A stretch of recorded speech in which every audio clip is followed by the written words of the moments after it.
नमस्कार दोस्तों, आप देख रहे हैं नेक्स्ट 9 न्यूज और मैं हूं अभिलाष। स्वागत है आपका हमारे खास शो आईपीएल घमासान में। दोस्तों, आईपीएल जो है वो अब अपने सेकंड फेज में पहुंच चुका है, यानी कि हर टीम अब जहदोजहद में लग गई है कि हम भैया कैसे टॉप 4 में पहुंच जाएं। तो इसी बारे में चर्चा करने के लिए हमारे साथ स्टूडियो में मौजूद है सुनील। धन्यवाद। सुनील एक क्रिकेट एक्सपर्ट है दोस्तों, मैं आपको बताना चाहूंगा। और सुनील के साथ हमारे स्टूडियो में मौजूद है राहुल एक युवा क्रिकेटर भी है। राहुल, बहुत बहुत स्वागत है आपका हमारे स्टूडियो में। धन्यवाद अभिलाष जी। दोस्तों, कल एक बहुत बड़ा मैच था, rising Pune super giants versus Mumbai Indians. ये मैच वानखेड़े स्टेडियम में खेला गया, लेकिन पुणे ने कहीं ना कहीं मुंबई को 19 साबित कर दिया। 19-20 का मैच था और 19 साबित कर दिया। क्या थी, मतलब क्या वजह थी कि मुंबई इंडियंस जैसी बड़ी टीम, हालांकि टॉप पर है अंक तालिका में इस टाइम आईपीएल 10 में, लेकिन क्या वजह थी कि मुंबई को हार का सामना करना पड़ा? अभिलाष, अगर देखा जाए तो उनके बल्लेबाजों ने जी अच्छी तरह से बैटिंग नहीं करी। अगर आप देखें स्कोर कार्ड तो पार्थिव पटेल और रोहित शर्मा के अलावा किसी भी प्लेयर ने ज़्यादा बड़ा स्कोर नहीं किया। हालांकि रोहित शर्मा को कल देख के लगा कि वो अपनी लय में वापस आ गए हैं, फॉर्म उन्होंने वापस पा ली है, पर अंत मौके पे आके मझधार में अपनी नाव को छोड़ के टीम मैच हार गई। जी, तो मेरे हिसाब से तो रोहित शर्मा को वहाँ पे लास्ट तक टिककर मैच को आगे लेकर जीत के जाना चाहिए था। सुनील, राहुल हमें ये बताइए कि कल हमने बात की थी कि बेन स्टोक्स और सबसे महंगे प्लेयर हैं आईपीएल 10 के, इस बार सबसे महंगे प्लेयर जो सेल में जो बिके थे। उसके बाद रोहित शर्मा, ये दोनों ही आउट ऑफ फॉर्म चल रहे थे, आधा फेज बीत चुका था आईपीएल का, लेकिन कल इन दोनों ही प्लेयर्स ने आईपीएल में वापसी की, मतलब अपने फॉर्म में वापसी की, फॉर्म दिखाया। रोहित शर्मा ने एक शानदार शतक जरूर चढ़ा, उसके बाद बेन स्टोक्स ने अपनी बॉलिंग से वहां पर दिल जीत लिया। तो क्या वजह, मतलब क्या लगता है आपको कि ये बेन स्टोक्स के परफॉर्मेंस की वजह से पुणे जीती, या रोहित शर्मा की कहीं जो परफॉर्मेंस दिया था उस वजह से मुंबई वहां तक पहुंच पाई, क्योंकि ज्यादा बाकी खिलाड़ी थे नहीं जिन्होंने रोहित शर्मा का साथ दिया हो? जी, जैसा कि आपने कहा कि रोहित शर्मा का बाकी खिलाड़ियों ने साथ नहीं दिया, लेकिन आपको मैं ये बता दूं कि ओपनिंग में जब पार्थिव आए थे तो पार्थिव और जूस बटलर, इन दोनों की जो जोड़ी थी काफी देर तक, मतलब जब तक ये थे खेल रहे थे तो रन रेट अच्छे थे, लेकिन जब जूस बटलर आउट हो गए उसके बाद आए राणा, लेकिन उसके बाद क्या हुआ कि जो रन रेट था वो कम होता चला गया। जी, ऐसा वो लग रहा है मुझे कि रोहित शर्मा को राणा की जगह पे आना चाहिए था। बिल्कुल, ये विषय बना हुआ है कि रोहित शर्मा जो है बकौल फुल टाइम ओपनर भारत की तरफ से बल्लेबाजी करते हैं, और आप कहीं ना कहीं नंबर 4 नंबर 5 पे आते हैं। आपको 160-170 का टारगेट मिलता है, और आप अगर 4-5 नंबर पे आएंगे, अगर 5-6 और बीत जाएंगे तो आप कहां से आपकी फॉर्म आएगी, मुझे समझ नहीं आता। सर, यही गलती उन्होंने की कि वो लास्ट में आए। जी, इनको राणा की जगह पे आना चाहिए था और पार्थिव का साथ देना चाहिए था। अगर वो ऐसा करते तो हो सकता था कि मुंबई इंडियंस अपनी कल की मैच में भी अपना जीत साबित कर देती। सुनील, कल एक और विवाद देखने को मिला मैच के दौरान, जब मुंबई इंडियंस को 11 रन चाहिए थे 4 गेंदों में। रोहित शर्मा मौजूद थे क्रीज पर, सबको ऐसा लग रहा था कि शायद रोहित शर्मा जिता भी दे मैच, लेकिन फिर वही मतलब पुरानी आदत देखने को मिली, अंपायरिंग। एक सरासर वाइड गेंद थी, आपने उसे वाइड नहीं दिया, ठीक है। उसके बाद रोहित शर्मा ने भी उसको अपोज किया। आप ऐसे नो बॉल होती है या रन आउट होता है, आप जल्दी से थर्ड अंपायर को रिफर कर देते हैं। तो आईपीएल के नियम के तहत भी आप जाते तो आप इसको थर्ड अंपायर को रिफर कर सकते थे, क्योंकि मैच ऐसे पेस में था, शायद ऐसा लग रहा था कि अगर रोहित शर्मा रह जाते तो वो जिता भी देते मैच, और अगली बॉल प्रेशर में खेली और वो कैच आउट होकर आउट हो गए। तो क्या लगता है कि ऐसे ही सेम परसों नरसों हमने देखा बैंगलोर के मैच में भी, विराट कोहली अपनी पहली गेंद खेल रहे थे, साइड स्क्रीन में कुछ दिक्कत थी, वो सवाल उठा रहे थे और अंपायर ने वो चीज नहीं देखी।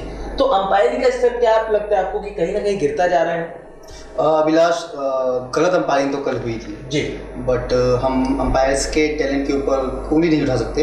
हालांकि उन्हें एक थर्ड अंपायर का रिव्यू ले लेना चाहिए था, क्योंकि मैच ऐसे अहम पायदान पे था कि एक बॉल का अंतर, आपने देखा कि एक बॉल के अंतर से मैच यहाँ से वहाँ पलट गया जी। अदरवाइज तो रोहित शर्मा जिस तरह से मार रहे थे रन, वो मैच की इसके लिए ही जाता। बिल्कुल जैसी हम कल चर्चा कर रहे थे कि रोहित शर्मा वाला जो फेज है वो आने वाला है, और कल कहीं ना कहीं दर्शकों हमारी बातें सही हुई। राहुल ने कहा था कि बेन स्टोक्स फॉर्म में वापसी करेंगे, सुनील जी ने कहा था कि रोहित शर्मा वाला जो फेज है कि रोहित शर्मा अपने रंग में दिखेंगे वो चलिए ये तो हुई कल के मैच की बात। आज भी दर्शकों एक काफी इंटरेस्टिंग मैच है where the RCB is taking on Sunrisers Hyderabad. Sunrisers Hyderabad इस समय तीसरे पायदान पर है आईपीएल में और आरसीबी लगभग बाहर हो चुकी है। अब ये तो ये है कि आपके जो बचे हुए 7 मैचेस हैं आप उससे जीते तो शायद आपका उसमें भी आपको हो सकता है कि दुआओं की जरूरत भी पड़ जाए।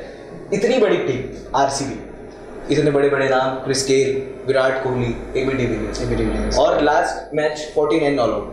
तो क्या लगता है कि क्या स्ट्रेटेजी होगी कि अब उस बुरे फेज को आपको भूल जाना चाहिए या उससे कुछ सीख लेकर आज हैदराबाद के खिलाफ एक पॉजिटिव एटीट्यूड लेकर उतरना चाहिए? अभिलाष जी, अगर देखा जाए तो जी अब आरसीबी के पास कोई और ऑप्शन रहा नहीं जी। उन्हें किसी भी हाल में अब सबके सब मैच जीतने ही पड़ेंगे अगर वो टूर्नामेंट में अपने आप को बरकरार रखना चाहते हैं जी।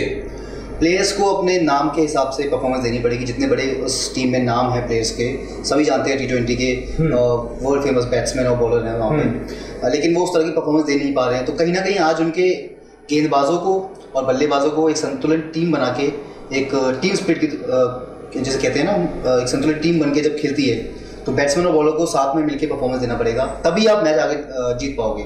और यही आपको कॉम्बिनेशन जो है आगे तक लेके जाकर रखना पड़ेगा। बिल्कुल आप सही कह रहे हैं सुनील। राहुल, हमें ये बताइए कि पिछले साल आईपीएल का फाइनल सनराइजर्स हैदराबाद से आरसीबी हारी जी। उसके बाद इस आईपीएल 10 की जब स्टार्टिंग थी, पहला मैच आरसीबी सनराइजर्स हैदराबाद जी, वहाँ पे भी आरसीबी हारी। युवराज सिंह, हालांकि आज अभी संदेह है कि खेलेंगे या नहीं खेलेंगे, लेकिन पहले मैच में युवराज सिंह ने 63 रनों की शानदार पारी खेली जी। तो क्या लगता है कि सनराइजर्स हैदराबाद की क्या स्ट्रेटेजी होगी, क्योंकि सबको पता है कि इस समय आरसीबी यानी कि रॉयल चैलेंजर्स बैंगलोर जो है एक घायल शेर की तरह है और वो बिल्कुल प्रहार करने की सोचेगी। तो क्या स्ट्रेटेजी होगी कि बचा जाए या फिर अटैक करके खेला जाए कि हाँ हम पिछले 2 मैच हरा चुके हैं, हम ये मैच भी जीत सकते हैं? कोशिश तो करनी चाहिए जी सनराइजर्स हैदराबाद को, क्योंकि हम सामने वाली टीम को कमजोर नहीं समझ सकते जी। क्योंकि हम एक ऐसी टीम से मैच खेलने जा रहे हैं जिसमें कोहली, डिविलियर्स और क्रिस गेल जैसे क्या कहें एक समझ लीजिए एक बम जैसे खिलाड़ी हैं जी, जो मैच का कभी भी रुख पलट सकते हैं। तो उनसे मुकाबला जब हमारा हो तो हमें अपनी पूरी तैयारी कर लेनी चाहिए। भले ही हम आप देखें कि सनराइजर्स हैदराबाद में लास्ट मैच में 206 रनों का टारगेट दिया था बेंगलोर को, और उसमें बेंगलोर मैच हार गई थी। तो मुझे लगता है कि बेंगलोर को सीखना चाहिए और आज के मैच में उसे अपनी जीत साबित करनी चाहिए और उसे दिखा देना चाहिए कि हमने इस हार से हम जो मैच हारे थे हमने उससे कुछ सीखा है और हम दोबारा आए हैं। बिल्कुल राहुल ने। और एक और बात मैं कहना चाहूंगा कि जैसे आप देख रहे हैं कि सनराइजर्स हैदराबाद 3 नंबर पे है और बेंगलोर सबसे लास्ट में 8 नंबर पे चल रही है। तो ऐसा लगता है मुझे कि दोनों टीमों को ऐसा कुछ करना चाहिए कि दोनों अपनी जगह से ऊपर आ सकें जी, क्योंकि अगर फाइनल पहुंचना है तो मेहनत करनी पड़ेगी। ये है कि सनराइजर्स हैदराबाद के पास मौका तो है अभी आगे टूर्नामेंट में बने रहने का, लेकिन कहीं ना कहीं आरसीबी के लिए ये लास्ट चांस है। तो सुनील, क्या लगता है पिछला जो आईपीएल सीजन था उसमें भी कुछ इसी तरह की सिचुएशन थी?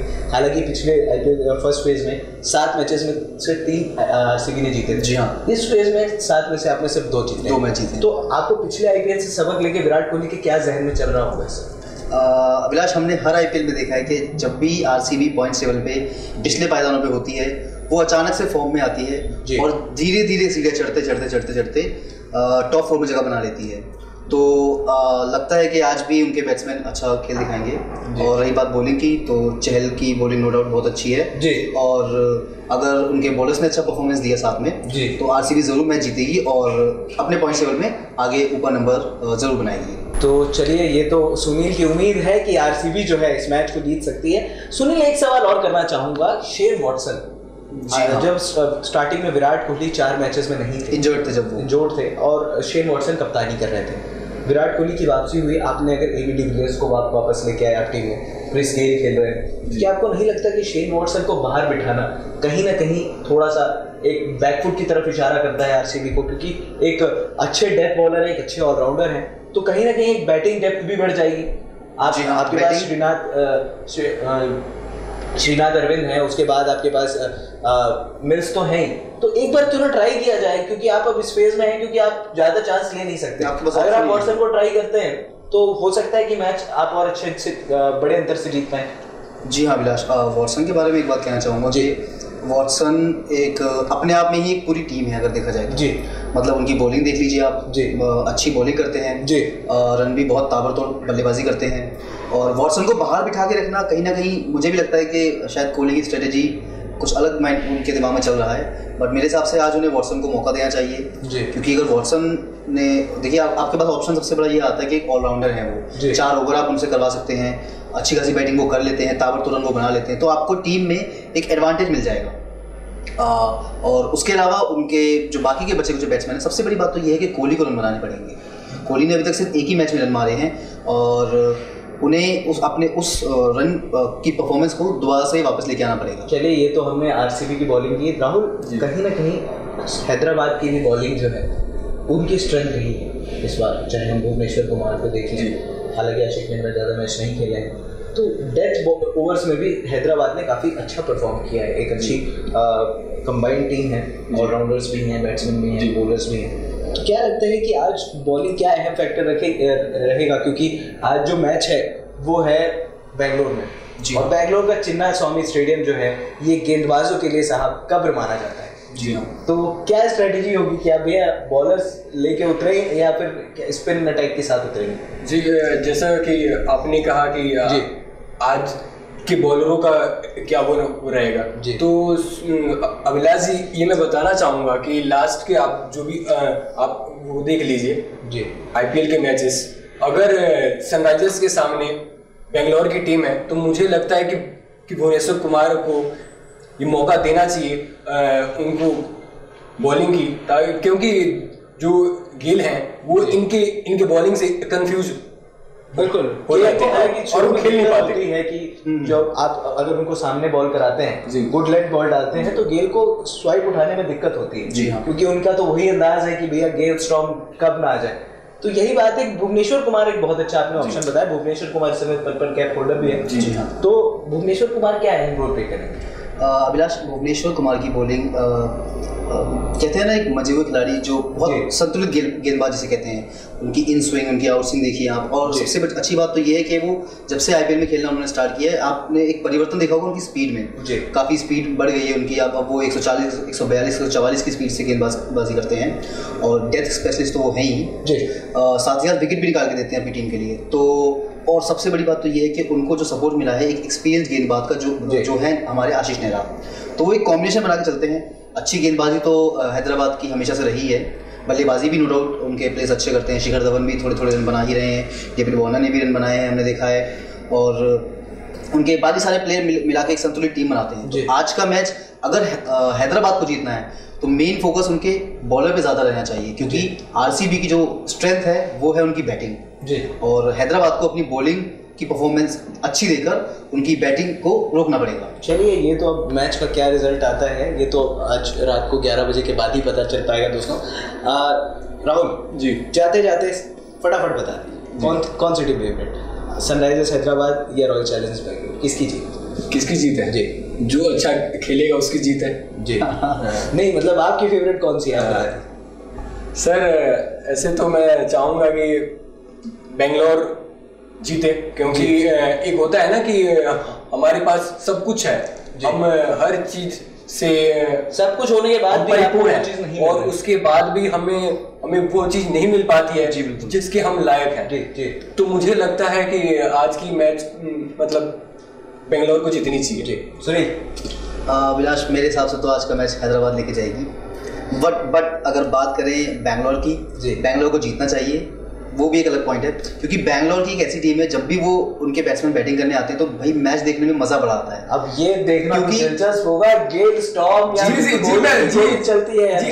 अभिलाष मैं यही कह रहा था कि सुनील जी गेल को कैसे भूल गए जी। बेंगलोर की जो मैच होती है फुल एंटरटेनमेंट मैच होती है, एंटरटेनिंग होता है पूरा मैच, वो सिर्फ आईपीएल मैच स्वामी स्टेडियम में।